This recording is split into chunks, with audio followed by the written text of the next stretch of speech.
Hi friends, അസ്സാം വലൈക്കും. ഇന്ന് നമുക്ക് തനി നാടൻ രുചിക്കൂട്ടായുള്ള ചക്കക്കുരു മാങ്ങാക്കറിയാണ് ഉണ്ടാക്കി കാണിക്കുന്നത്.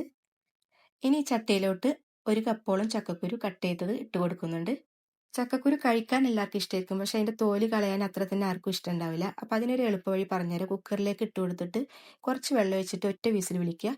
അതിനുശേഷം നമ്മൾ തണുത്ത വെള്ളത്തിലേക്ക് ഇട്ട് കൊടുത്താൽ പെട്ടെന്ന് തന്നെ തോല് കളഞ്ഞ് കിട്ടും.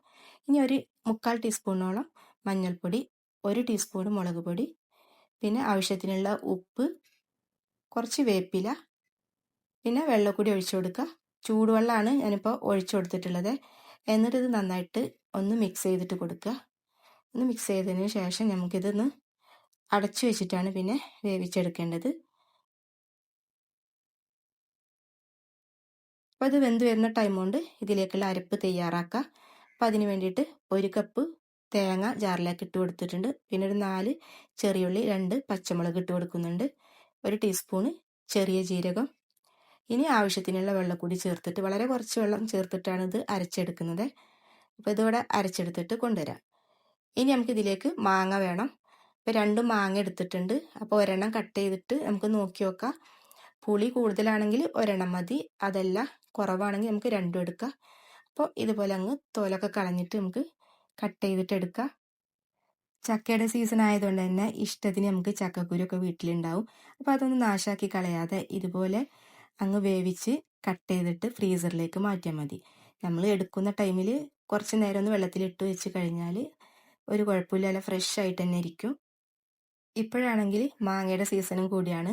അപ്പം മാങ്ങയും നമ്മൾ ഇതുപോലെ തന്നെ സ്റ്റോർ ചെയ്തിട്ട് വെക്കുകയാണെങ്കിൽ ചക്കയും മാങ്ങയൊന്നും ഇല്ലാത്ത സമയത്തും ഇത് രണ്ടും വെച്ചുള്ള വിഭവങ്ങളൊക്കെ നമുക്ക് ഉണ്ടാക്കിയിട്ടെടുക്കാം. നമ്മളെ ഇഷ്ടത്തിനനുസരിച്ചിട്ട് നല്ല തനി നാടൻ വിഭവമല്ലേ. അപ്പോൾ അതാ മാങ്ങ ഇതേപോലെ കഷ്ണങ്ങളാക്കിയിട്ട് കട്ട് ചെയ്തിട്ട് എടുത്തിട്ടുണ്ട്. 2 മാങ്ങയും എടുത്തിട്ടുണ്ട്. പുളി അത്ര തന്നെ ഓവറല്ല, അപ്പോൾ അതുകൊണ്ട് 2 മാങ്ങ എടുത്തിട്ടുണ്ട്. ആ ഒരു ടൈം കൊണ്ട് ഇതാ ചക്കക്കുരു വെന്തിട്ടുണ്ട്. അപ്പോൾ അതിലിടയിൽ ഒന്ന് ഞാൻ തുറന്ന് നോക്കിയിട്ട് ഉടച്ചു കൊടുത്തിട്ടുണ്ടായിരുന്നു, പിന്നെയും അടച്ചു വെച്ചതാണ്. ഇതുപോലെ അങ്ങ് ഉടച്ചു കൊടുത്താൽ മതി. ഇനി ഇതിലേക്ക് മാങ്ങ കട്ട് ചെയ്ത് വെച്ചത് ഇട്ട് കൊടുക്കുക. പിന്നെ ഇനി ഇതിലേക്ക് വെള്ളമൊന്നും ഇപ്പോൾ ഒഴിച്ചു കൊടുക്കണ്ട.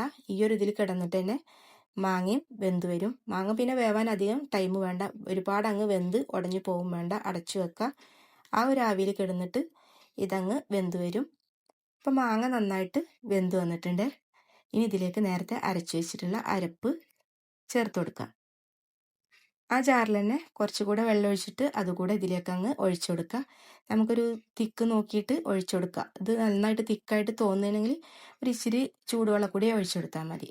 നമ്മൾ ഇതുവരെ തേങ്ങ ചേർത്തതിന് ശേഷം ഉപ്പ് ചേർത്തിട്ടുണ്ടായിരുന്നില്ല, അപ്പോൾ ആവശ്യത്തിനുള്ള ഉപ്പ് കൂടെ ചേർത്ത് കൊടുത്ത് എന്നിട്ട് ഇതാ നന്നായിട്ടൊന്ന് മിക്സ് ചെയ്തിട്ട് കൊടുക്കുന്നുണ്ട്. ഇതുപോലെ ഒരു കറിയൊക്കെ ഉണ്ടെങ്കിൽ നമുക്ക് പിന്നെ മീനിൻ്റെ ഒന്നും ആവശ്യമില്ല. ഇതിൻ്റെ കൂടെ ഒരു പപ്പടം ഉണ്ടെങ്കിൽ തന്നെ ചോറ് നന്നായിട്ട് കഴിക്കാൻ പറ്റും. ഇനി ഇത് നന്നായിട്ട് ഇളക്കി കൊടുത്തിട്ട് ഉപ്പിൻ്റെ കുറവുണ്ടോയെന്നൊന്ന് നോക്കാം. ഉപ്പൊക്കെ ഇപ്പോൾ ആവശ്യത്തിനുണ്ട്. ഇനിയൊന്ന് ചെറുതായിട്ടൊന്ന് ബബിൾ പോലെ വന്നു കഴിഞ്ഞാൽ, ഒരുപാട് അങ്ങ് തിളച്ചതാവൊന്നും വേണ്ട, തേങ്ങ ചേർത്ത് കഴിഞ്ഞാൽ നമുക്ക് ഫ്ലെയിം ഓഫ് ചെയ്യാം. ഇനി ഇതിലേക്കൊന്ന് വറവിടാം. അതിന് വേണ്ടിയിട്ട് പാനിലേക്ക് വെളിച്ചെണ്ണ ഒഴിച്ചു കൊടുത്തിട്ടുണ്ട്. കടുക് ഇട്ട് കൊടുക്കുക. കടുക് പൊട്ടി വരുമ്പോൾ ചെറിയുള്ളി അരിഞ്ഞതാണ് ചേർത്ത് കൊടുക്കുന്നത്. ചെറിയുള്ളി നന്നായിട്ടൊന്ന് മൂത്ത് വരട്ടെ. ആ ഒരു ടൈമിൽ നമുക്ക് ഇതിലേക്ക് വെളുത്തുള്ളി ഒരു 4-5 എടുത്തിട്ടൊന്ന് കട്ട് ചെയ്തിട്ട് ഇട്ട് കൊടുക്കുന്നുണ്ട്. ഇതല്ലെങ്കിൽ തേങ്ങയുടെ കൂടെ അരച്ചിട്ട് ചേർക്കണമെങ്കിൽ അങ്ങനെയും ചേർക്കാം, പക്ഷെ ഇങ്ങനെ ചേർക്കുമ്പോഴാണ് ടേസ്റ്റ്. എന്നിട്ട് ഇതിലേക്കൊരു 2 ഉണക്കമുളകും ആവശ്യത്തിനുള്ള വേപ്പില കൂടി ചേർത്ത് കൊടുക്കുക. അപ്പം നമ്മുടെ വറവ് ഇവിടെ റെഡി ആയിട്ട് കിട്ടിയിട്ടുണ്ട്. ഫ്ലെയിം ഓഫ് ചെയ്യുക. ഇനി നമുക്കിത് നമ്മുടെ കറിയിലേക്ക് അങ്ങ് ഒഴിച്ചു കൊടുക്കാം. ഇനി ഇത് ഇതിലേക്ക് ഒഴിച്ച് കഴിഞ്ഞാൽ അത് ഇപ്പം തന്നെ നമുക്ക് ഇളക്കി കൊടുക്കണ്ട, കുറച്ച് നേരം ഒന്ന് അടച്ചു വെക്കുക. ഒരു 5-10 മിനിറ്റ് ഒന്ന് അടച്ചു വെക്കുക, അല്ലെങ്കിൽ നമ്മൾ കഴിക്കാൻ നേരത്ത് തുറന്നിട്ടൊന്ന് മിക്സ് ചെയ്തിട്ട് കൊടുത്താൽ മതി. ഇനി ഇതൊന്ന് തുറന്നിട്ടൊന്ന് മിക്സ് ചെയ്തിട്ട് കൊടുക്കുക.